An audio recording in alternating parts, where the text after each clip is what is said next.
প্রতিবেশী দেশের কিছু সাংবাদিক যতটা চিল্লাপাল্লা করে নিউজ করে ততটা চিল্লাপাল্লা হয়তো গুলিস্তানে কাপড় বিক্রেতাও করে না।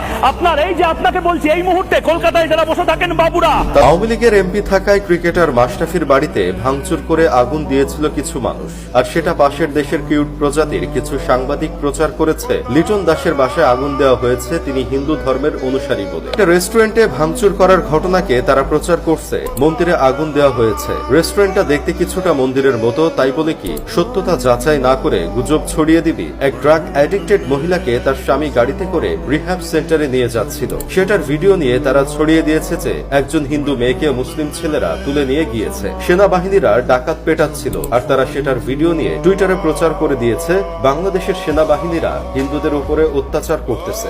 মজু চৌধুরী হাটে 11 জুলাইয়ে পুড়ে যাওয়া দোকানগুলোর ছবি এখন পোস্ট করে বলা হচ্ছে হিন্দুদের দোকান পোড়ানো হয়েছে। ভারতে ঘটে যাওয়া রেপের